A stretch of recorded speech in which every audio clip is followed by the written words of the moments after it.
Good evening, ladies and gentlemen, and welcome to your latest edition of the Gersnet Podcast, the independent Rangers podcast made by fans for fans, and all content is free. Hosted this evening by myself, Craig Gray, to discuss another interesting weekend in the life of Rangers Football Club after our 2-1 victory over Ross County yesterday. Not the greatest performance in the world, certainly not after a terrific display midweek at Tynecastle, but it's job done in chips and hame, as some people might say. Tonight, we're joined by, first of all, journalist and author of Going for 55, Mr. Chris Jack. How you doing, mate? Not too bad. Craig, how's things?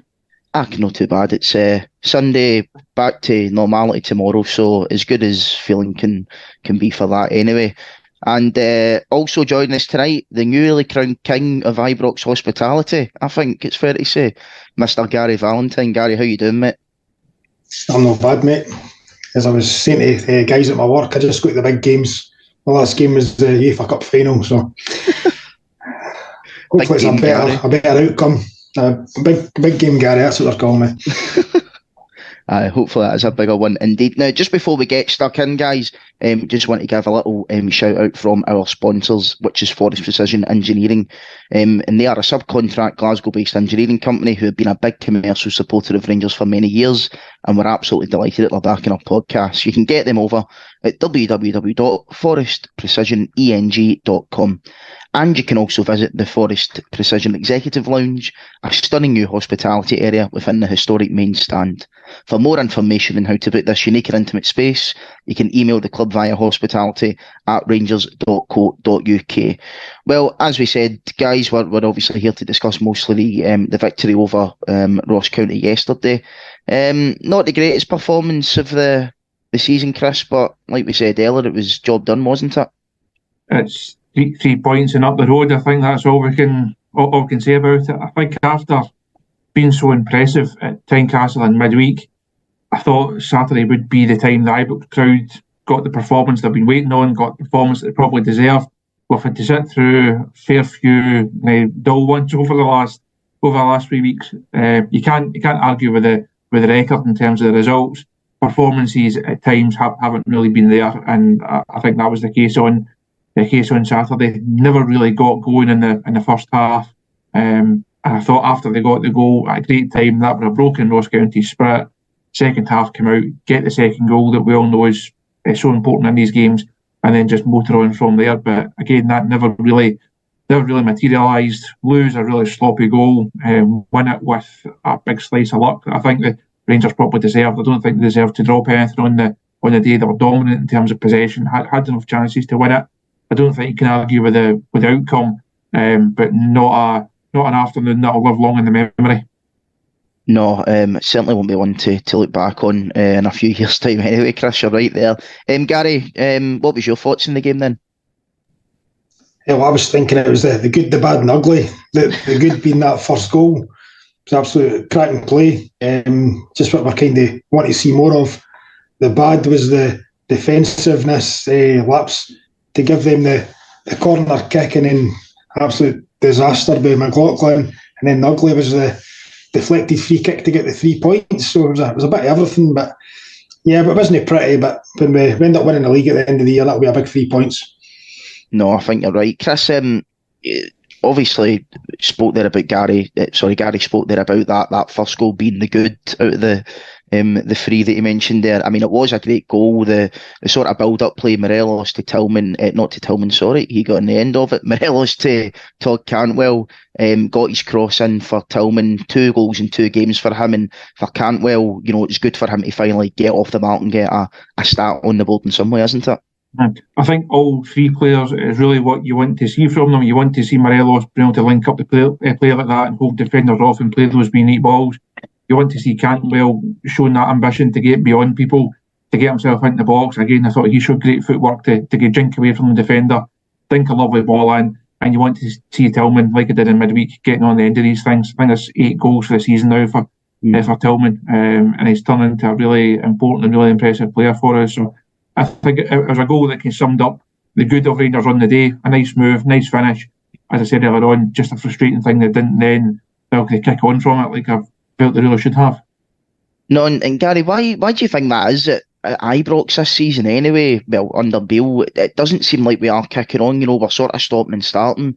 I think probably off the top of my head, the best performance at home since he's came in was that 3-0 against Motherwell, maybe. I thought last week against St Johnstone, I actually thought we were good, but we just didn't really take our chances. But we didn't really kill them off. It's like you get the second goal and then you kind of just sit off and you try and see out the 3 points. Why do you think we've not really went for the juggernaut at Ibrox so far? I think there's quite a few reasons that, like, killing off teams is the main one. I think the way teams might play against us at Ibrox, say 11 men behind the ball, it's harder to break down. That gets the crowd frustrated, which I think maybe carries on to the park. As Beale said on Wednesday after the performance at Hearts, when teams are going at you and there's more space, it allows us to play a bit. So I don't think we get that opportunity as much at Ibrox. But if we'd maybe got that second goal before they equalised, I think maybe heads would go down and things like that, maybe get another couple of goals. But it's just killing off teams and not taking your chances. I think it's killing us. Yeah, I think you've made a point there about sort of just not taking chances. I think Michael Beale kind of alluded to it yesterday about the 3 games in 1 week, Chris, and we've seen this a couple of times now when Beale's been in this whole 3-game period in the space of a week, and maybe the performances aren't great, but the results are there. That's 12 games now for Beale, 11 wins out of 12. It's been, apart from 1 game, obviously pretty much the perfect start. How would you assess him overall as the Rangers boss, Chris? I know Michael speaks about being performance happy and results happy. I think performance-wise, not overly happy. Results-wise, I think you have to be pleased with it. Now, an Old Firm game is one that they should have won. That goes down as a missed opportunity and a bit of a sore one. Apart from that, they've done everything else that's been asked of them. The record at Ibrox is obviously fine. A couple of tricky away games in there that have negotiated. Tynecastle was very impressive and stands out as the best of the lot. I think the transfer business, which I know we'll come on to later on, I thought that was good in terms of getting Raskin and Cantwell in. So I think overall, and if you had to lay out how you thought his first couple of months would go, so apart from that Old Firm game, it's always been as good as could be expected. No, I think you're absolutely spot on there, Gary. Would you feel the same? Yeah, all you can do is win football matches, and they can be drab 1-0s for all I care, as long as he wins the games. We've kind of been there before, saying, like, even under Gerrard, I kind of felt a lot of people were saying that we're playing well, but as I keep drumming back, they only won 1 trophy in 4 years. Kind of play dull football all you want, but it's all about winning at the end of the day. No, you're right. And Gary, something that Chris touched on earlier was, that sort of the ability to win. And, one thing that I've kind of been thinking about recently with Beale is that, but we're starting to get those little sort of breaks of the ball, those bits of a wee bits of luck that you kind of need. Not to say that the results are lucky, but sometimes you need it. And I mean, we look at the other side of the city. Even if the game a couple of weeks ago, the semi-final, Kilmarnock, Kyle Lafferty's kicked the ball off Maeda's face and it's went in, or his hand, depending on who you speak to. It seems that this season especially, Celtic have gotten just lots of breaks of the ball, and we haven't really got that so far this year, those wee bits of luck that you need.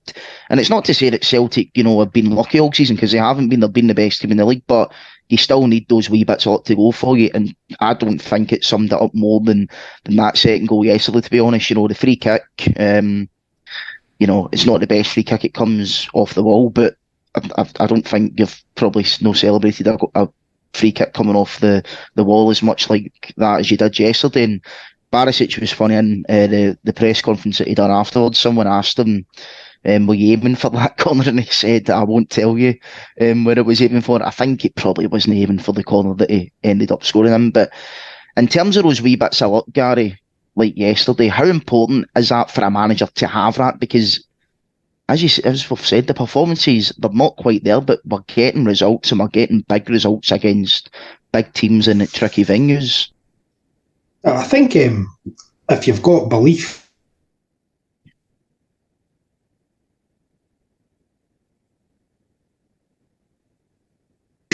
those breaks will also come for you as well. It was more a team that breaks.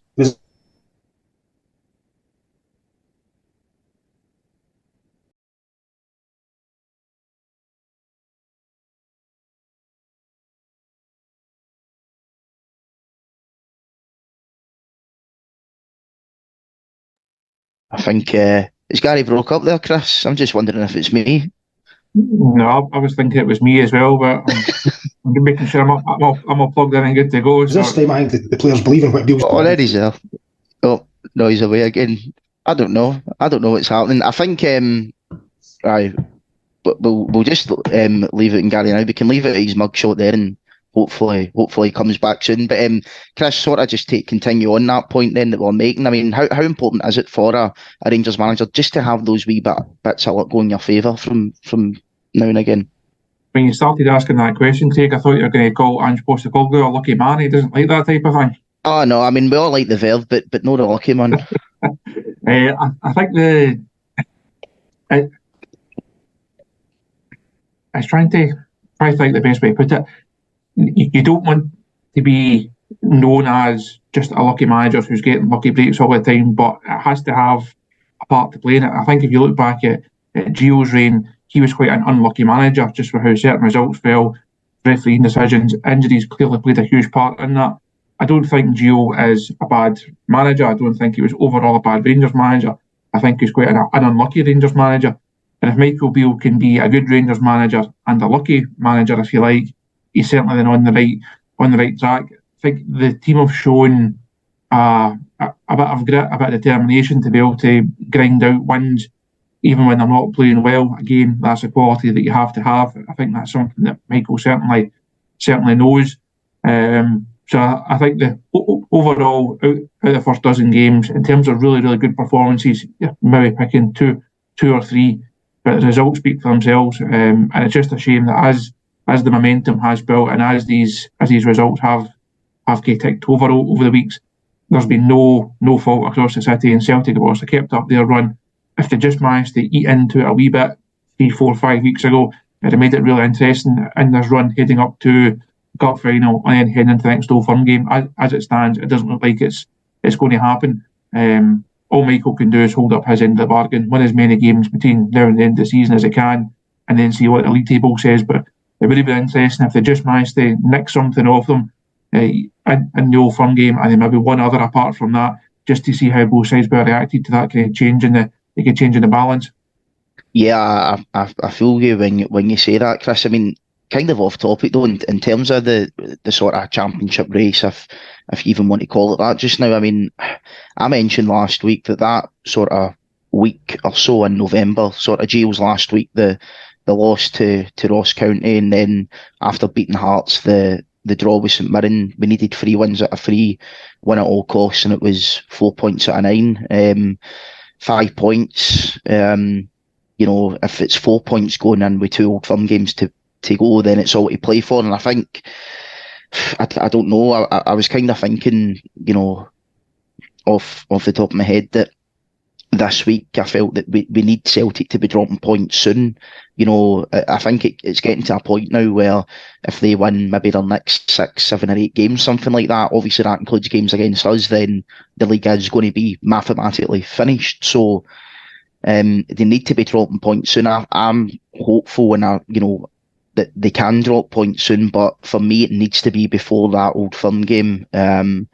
Is it the start of March, start of April, at Celtic Park, because I think we need to put this Celtic team under pressure, and sort of see what happens. I think if we both match each other's results up until then, even if we win at Celtic Park, 6 points with 1 Old Firm game to go, you're still needing them to draw twice and us to pick up maximum points as well. So I think even then, Celtic might not feel the pressure, but if you can go in there with maybe Celtic dropping points before, and we either take it to 4 points or 3 points if we can win that game at Celtic Park with 1 Old Firm to get to play for, it's there, and you never know what can happen.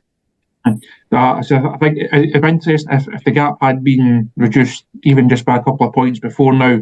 I think we can maybe say that there might just be something in it, but I think we're almost going into every game knowing as soon as Rangers drop points, that's it, it's done and dusted. Yeah. It could easily have been a Tynecastle in midweek that everybody thought, Tynecastle, Hearts are going well, there's potentially a draw in here. If Rangers go 11 behind, it's done. But they've come through challenges like that, and they've come the Hibs and Aberdeen games right at the start of Michael Beale's reign, coming through Tynecastle, some fairly stodgy games at Ibrox that they have come unstuck in previously. Think back to the Livingston game, obviously. earlier on in the season. They have overcome these challenges and they have shown now that they can put together a consistent run of form. But the manager said the other day there, it's only a start. Come back to me when they've done it over 20 games, 30 games, 40 games, then you can maybe say this squad has actually got it in them to put together a proper title challenge. Like you say, Craig, I think the games are running out for Rangers now. Unfortunately, they've done their bit. They've held up their end of the bargain, but Celtic just keep ticking them off. Going up to St Johnstone today, coming away with a comfortable win. It's just another small hurdle. It's another game won, another week towards the end of the season. And as much as Rangers are doing what they can do, I just don't see Celtic stumbling in the manner that it would take just to give us even the slightest bit of hope, unfortunately. Yeah, it's one of those things, unfortunately. You know, I think if we remember a couple of seasons ago when it got into that sort of January period, more so after the Celtic game on the 2nd of January, it's, you know, up at Pittodrie, just won Easter Road, just won, you know, even home games against the likes of St Johnstone, Kilmarnock, where it's taken crackers of goals from Hadji and Ryan Jack, if you remember the one that he scored at home to Kelly, to do it, and you're just thinking, you know, one game ticked off until obviously it eventually happens. I mean, in terms of, you know, what Beale needs to achieve this year, we all know that coming in, it's going to be difficult to win the league anyway. The two cups were always going to be the there's Gary. Gary, you okay? Aye. Who's idea is to do these live? Aye. I know, live, the power of live internet television, YouTube, whatever you want to call it. Armstrong has the bother with his laptop, but he will join the club. I know, modern technology. No, it's all right. It's just it's one of these things. He's back after being away again. They're just sort of discussing there, Gary. I don't know if you heard it. You know, the form that Rangers need to be in now to possibly mount some sort of title challenge. I mean, it's obviously going to be very, very difficult given the form that Celtic are in, and it just doesn't look like they're going to be dropping any points soon. I did allude to it there with Chris that I felt coming into the next Old Firm game in the league in April at Celtic Park, ideally you're wanting Celtic to be dropping points before then, because I think if we go into that and win it and that takes us to 6 points, I think we're about 7 or 8 games to go. I don't really think they would feel the pressure, but I personally think if you can maybe get them down to 3 or 4 points with an Old Firm game left to play at Ibrox, it's really a case of winning that, and then if they slip up once, you know, it could happen. So what's kind of your thoughts on that possible scenario? Yeah, I agree. I don't even think that, as I said, they need to lose. I think a draw before that game would certainly give them something to think about. But at the end of the day, we're kind of in an impossible position because Beale's inherited. He's not breaking up again, is he? Gap. So all he can do is win games, and just going to keep. There's much we can do. Oh no, Malik, you still with me? No, you sort of just like done a weird movement there, like froze or unfroze for a second. It was like, you know, you were trying to be Simon Cowell when he was freezing himself after he dies. But we'll move on anyway. Right, Chris, Borna Barisic, someone that I wanted to speak about. Obviously, he gets a winner yesterday. You know, I think it's maybe a wee bit cheeky to say that he got it because it was never going in, but fair enough. I like Borna. I think he's a nice guy. And, you know, I'm sure he'll be delighted for his goal bonus that he's got that winner yesterday. I think his performances since Beale's came back have been brilliant. I think he's been one of the most consistent players in the team. He's provided that balance since he came in. I think it was the Motherwell game. He came in for the 3-0 one just before New Year. I think it's been great. Beale said yesterday there was no update on Yilmaz. He was quite sort of straight and direct with that answer, which I found a wee bit weird because I think it was only last week or the week before he was saying, you know, he might be 3-4 weeks away from getting back in, and then when someone asked for an update, it was just no, there's no update. So you're hopeful that obviously there's not an issue there with Yilmaz, but how big a player has Borna Barisic been recently? I think you summed it up well there, Craig. I think he has been really impressive since Michael came in. I think the way the team's set up now suits him a lot more than it did under Gio. We spoke to him, I think it was in the mix zone after the Hampden game, and I'm sure he made that point himself of he's obviously working under a manager he's worked with previously, but just the way that Beale likes to play, obviously very similar to the way that the team played under Beale and Steven Gerrard a few years ago. And that system and that way of playing relied heavily on the fullbacks. The fullbacks got good numbers. The fullbacks were really heavily involved in the game. And I think you're seeing the benefit of just again, tactical switch has really allowed Borna to really come into the game. I thought he was excellent at Tynecastle midweek, as was everybody. But I thought he had a good game down that side yesterday. Again, very solid defensively, good going forward. Gets his goal. I thought his goal up at St Johnstone a couple of weeks ago was an absolute cracker. He took that really, really well, especially considering the fact he swiped at a couple at Hampden just a couple of days before and didn't even hit the corner flag with him. So I thought that was a really accomplished finish up at McDermott Park. And I'm actually quite pleased for him because, as you say, he is a smashing guy. He's always good to talk to. I think he's one of the guys in the squad that gets it. He understands the pressure of Rangers. He gets what the club means to the fans and how important it is to win. I think he really wants to win more here.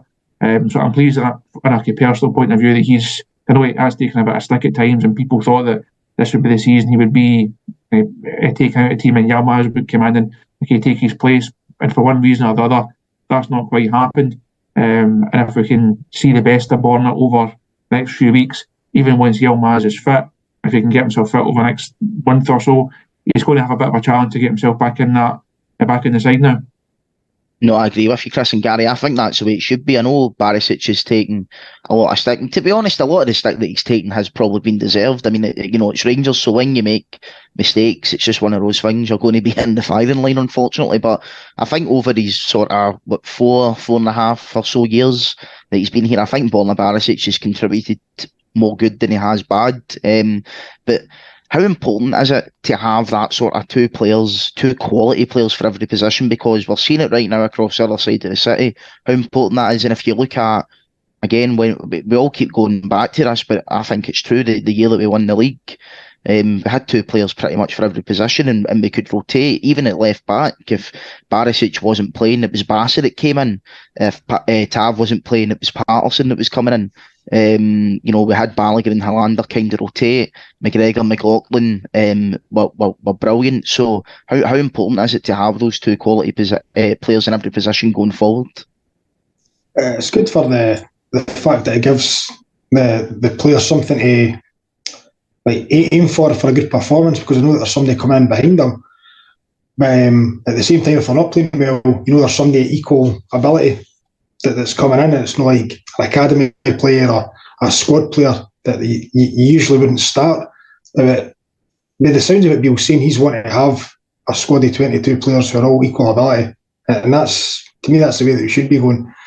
Touching on Barisic, like we've had your money's worth for him. He's it was £2.5 million we spent on him.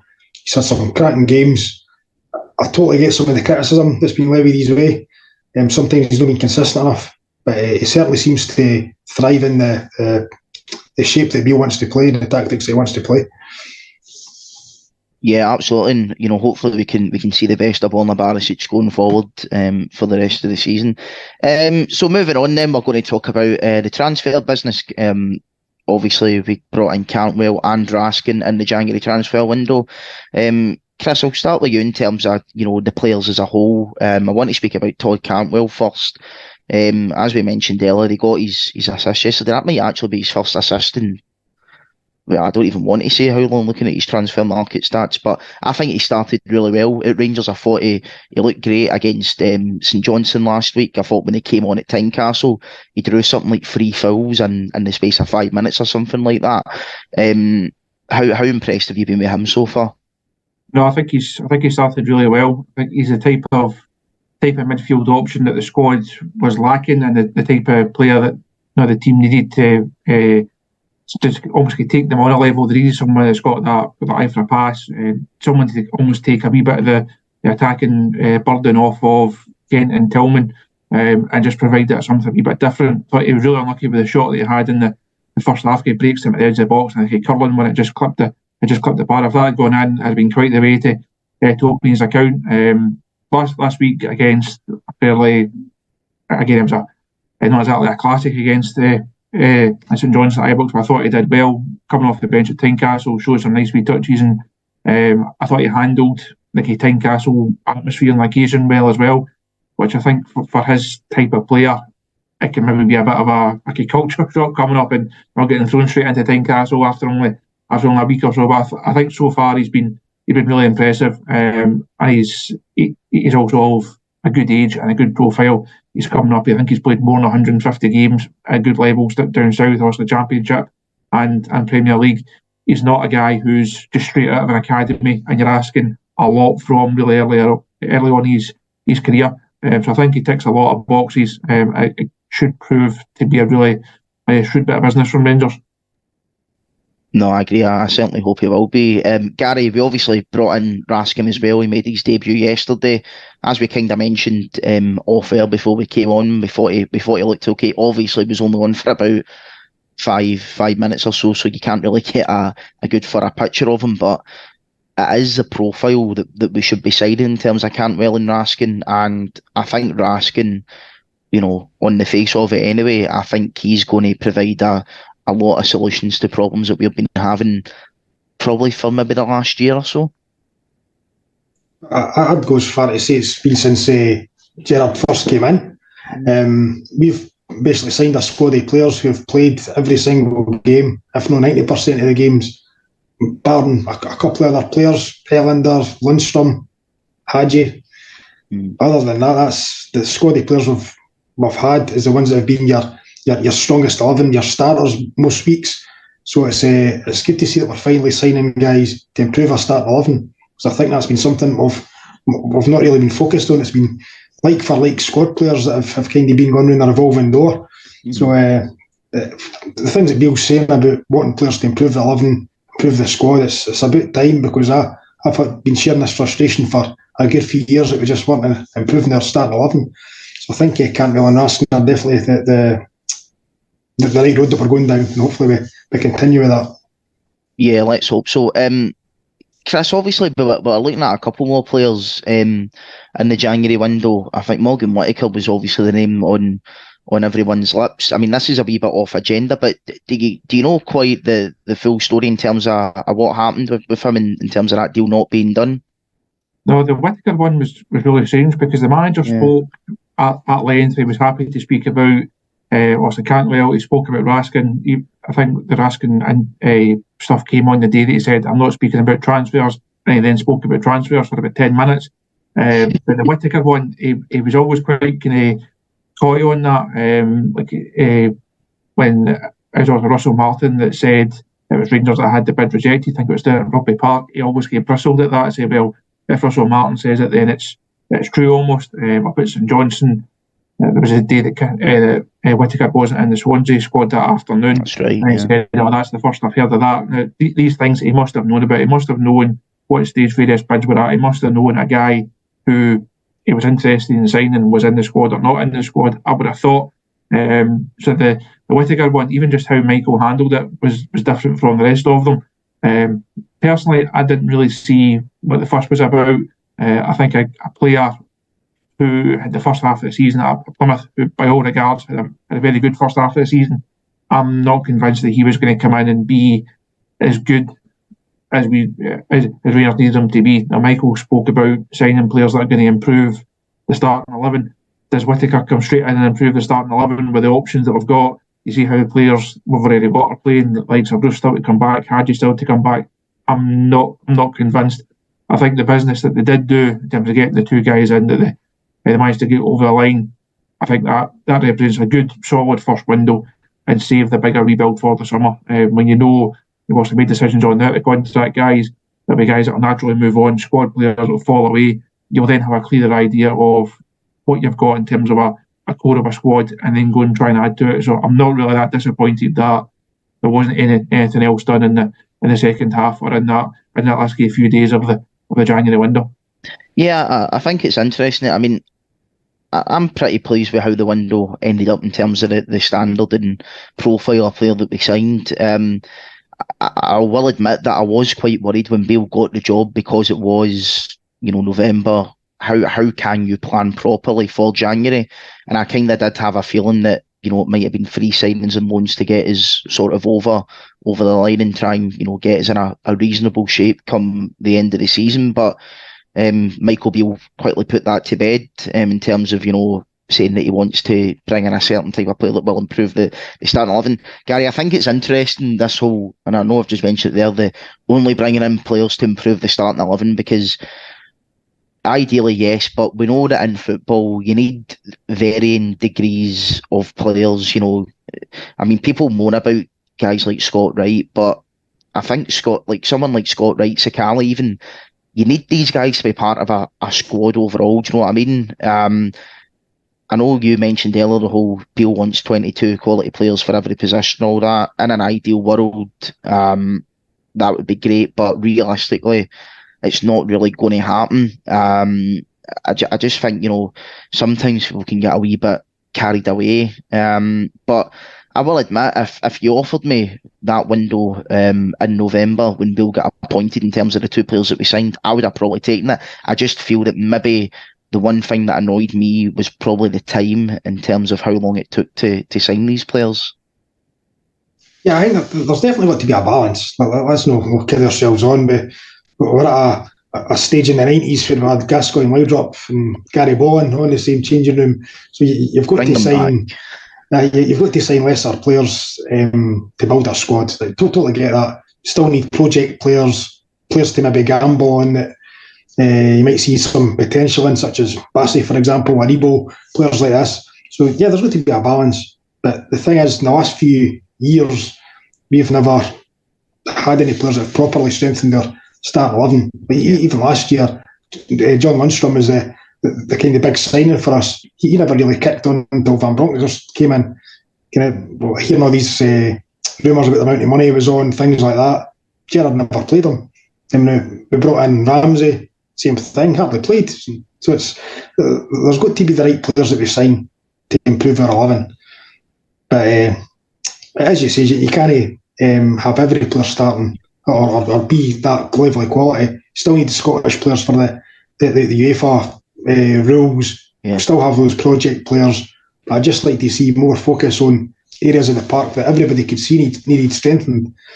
And then you can still sign those project players and Scottish players at the side. And for what it's worth, I actually like Scott Wright. I think he's a good player. Just he's not going to start every week. Yeah, I think that's probably the best way to put it. I mean, Gary, do you think that maybe sometimes the fans ask too much? I mean, I know, as a fan, it's kind of your job to be an idealist. You know what I mean? You're not the one that's dealing with the consequences in terms of the decisions that are made, but I just feel that everyone's going on, we need a goalkeeper, we need a right winger. That's the thing, right? The right winger one off topic a wee bit. Everyone's shouting, we need a right winger. We've needed a right winger since Gerrard came in. Not realising the fact that Gerrard never played with an actual right winger, pretty much, apart from maybe Candace in that first season. So it's always like right-sided forwards or a right number 10 maybe.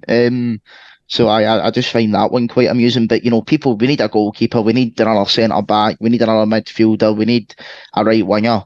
You can't sign all these guys in January. Even in the summer as well, you're talking about serious money that's going to need to be spent, because even if you take the out-of-contract players, Jack, Morelos, Kent, and these are sort of the younger ones, I won't mention obviously McGregor, Davis and whatnot, but to replace those free players, if they leave on a free, you're going to need to spend at least £5 million on each player to get anything anywhere near the levels that they've performed for Rangers over the years. So it's a lot of money that's going to need to be spent. And then when you factor in the fact that a goalkeeper probably will be signed, I think Bale's mentioned it as many times. I think we're going to look at the goalkeeping situation. The summer means we are going to bring in a new goalkeeper. But I think maybe because of the situations that we're in financially, in the sense that, we're obviously not in a position where we can go and spend, 25, 30 million quid on a brand new squad with no one leaving. That's just not going to happen. So I think, unfortunately, there's probably going to need to be a wee bit of giving and taking in some positions, where maybe at the goalkeeper, I know the boy Jordan Trafford from Bolton's been mentioned. He's a sort of young guy. You would imagine he wouldn't cost an awful lot. Is it maybe a case that for certain positions we might need to undersell ourselves to, sign better players in other positions, if that kind of makes sense? Yeah, possibly. As I said, we'll have a budget, and the thing is, you've got to stretch that budget as much as you can. So, if personally, I think the goalkeeper has to be a priority in the summer, and I'd rather see us spend quite a bit of money there rather than a centre half, for example, or even a right winger that everybody's been shouting about. As you say, James Tavernier's probably got the best numbers on that right hand side, so we've never needed a right winger. Mm-hmm. But last year we spent £3 million on one, and he doesn't even get in our squad now. I know he's injured, but he's been a bit of a disaster. So spending big money on players doesn't necessarily got to mean their success. So it's all about the scouting and things like that, and trying to stretch the budget as much as we can.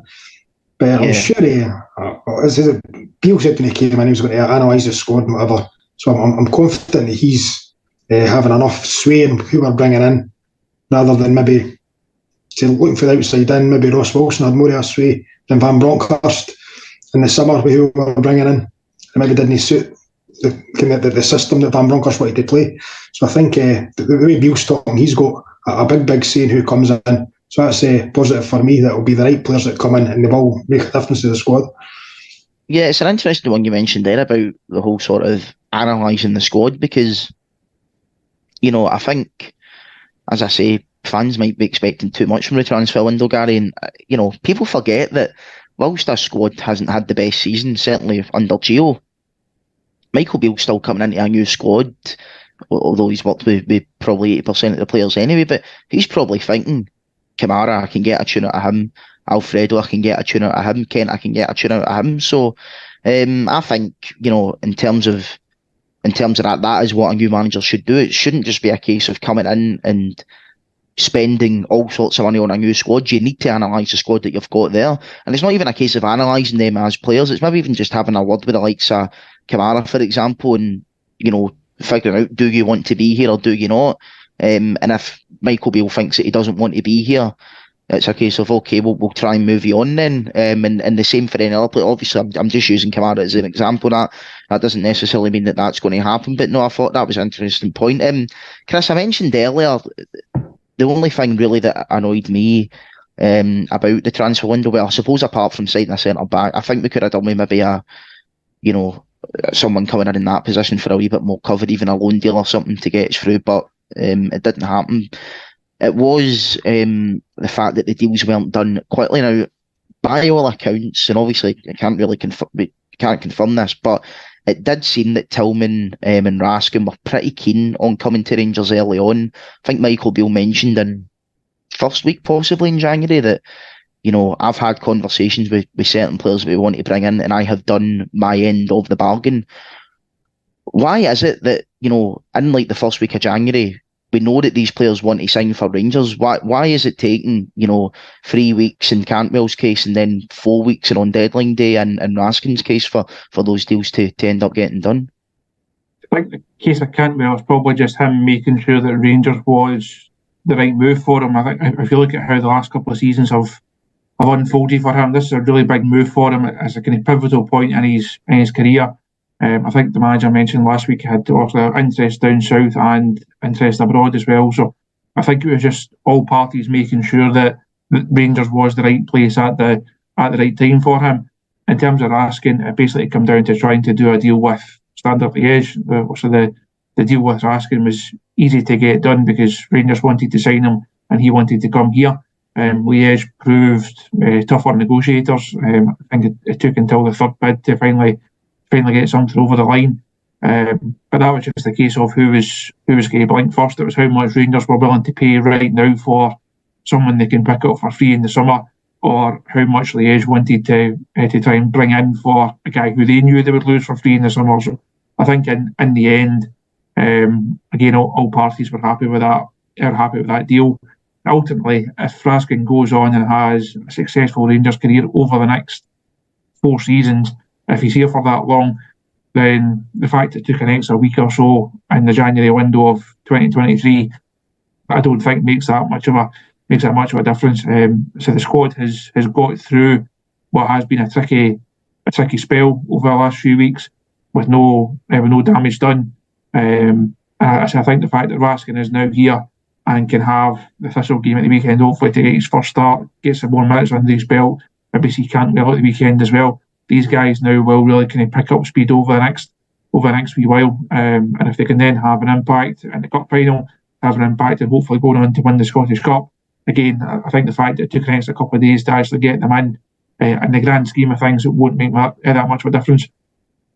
No, I think you're right there, and it's good to sort of see how those deals work a wee bit. Just maybe from a fan's point of view, I think everyone wants to get deals done, especially when the players are so keen. We know about player power and whatnot, but at the end of the day, I think you kind of summed it up well there, Chris, in the sense that if Raskin goes on to have a great Rangers career, will people really care that it took an extra week in January 2023 to get him in? Probably not.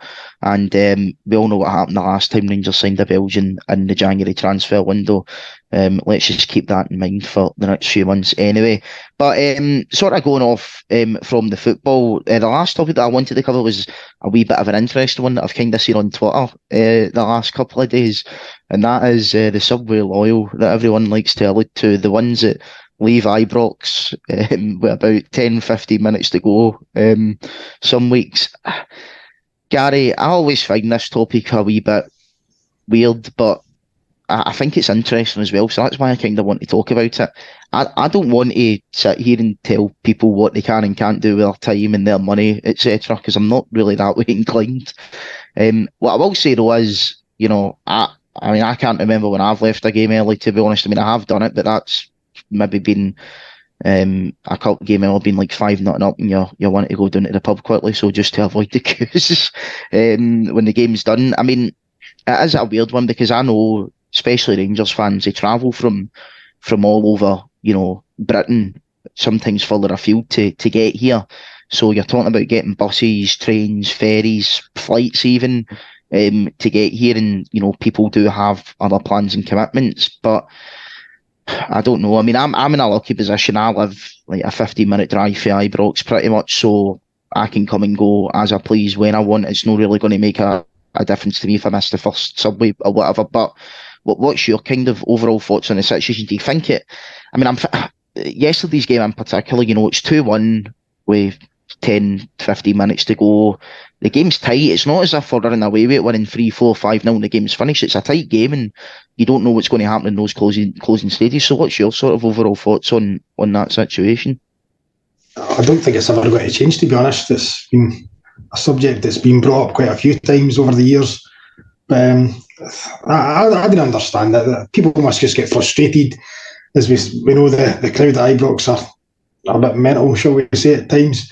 And their views, and I'm trying to be nice here.